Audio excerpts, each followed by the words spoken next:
اللہ کے رسول صلی اللہ علیہ وسلم نے فرمایا من قام رمضان ایمانا واحتسابا غفر له ما تقدم من ذنبه، کہ جو شخص رمضان میں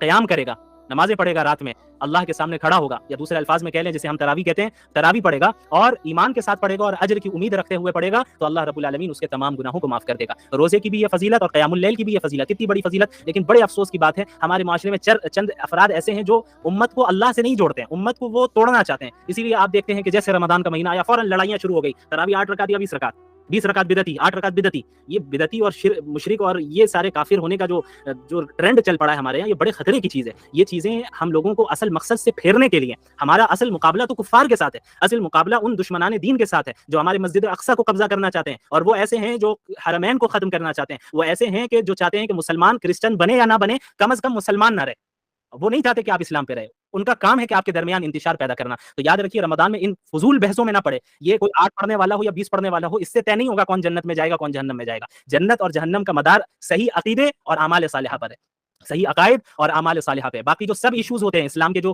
فروعی مسائل ہوتے ہیں، سب ایشوز ہوتے ہیں، اس میں علماء کے درمیان اختلاف ہوتے ہیں، اس میں اختلاف کی گنجائش رکھنی چاہیے۔ اس کا سب سے اچھا حل یہ ہے کہ اگر آپ ایسے اسکول آف تھاٹ سے تعلق رکھتے ہیں جس میں تراویح کی نماز 8 ہی رکعت ہے اور تراویح تہجد ایک ہی کو مانتے ہیں، ٹھیک ہے آپ اس پہ عمل کریں۔ اگر آپ اس پہ عمل کر رہے ہیں تو کوئی کافر اور مشرک نہیں ہو جائے گا، یہ آپ کے طریقہ استدلال ہے، آپ کے پاس اپنی کوئی دلیل ہوگی، لیکن جو 20 پڑھ رہے ہیں ان کو آپ پریشان کرنے لگ جائیں تو یہ طریقہ غلط ہے۔ اسی طرح اگر آپ کوئی ایسے اسکول آف تھاٹ سے تعلق رکھتے ہیں جس کے نزدیک 20 رکعت پڑھنا تراویح یہ مشروع ہے، یہ مسنون طریقہ ہے، اور پھر تہجد کی نماز الگ ہے، تو ٹھیک ہے آپ اس پہ عمل کریں۔ آپ کے پاس یقیناً آپ کی اپنی دلیل ہے اور کتاب و سنت سے اور سلف صالحین سے ہی آپ کی دلیل ہے، آپ اس پہ عمل کریں۔ لیکن جو 8 کا قائل ہے اب انہیں مشرک اور بدعتی قرار دینے لگ جائیں تو پھر یہ طریقہ بھی صحیح نہیں ہے، چونکہ یہ مسئلہ بھی کیا ہے، ایک فرعی مسئلہ ہے، میجر ایشو نہیں ہے اسلام کا، یہ مائنر ایشو ہے، سب ایشو ہے، فروعی مسائل جسے ہم کہتے ہیں۔ تو فروعی مسائل میں اور سب ایشوز میں جہاں اختلاف اور ڈیفرنٹ اوپینینز کی گنجائش وہاں رہنے دیں۔ آپ یہ لڑائیوں میں اگر الجھیں گے تو آپ اپنے رمضان کو برباد کر کے رکھ دیں گے، وقت ہاتھ سے نکل جائے گا۔ کئی سلف صالحین نے اس کی وضاحت کی ہے کہ اگر کسی مردے کو ابھی زندہ کر دیا جائے، سلف صالحین کا قول ہے، حدیث نہیں ہے، یہ یاد رکھیے گا،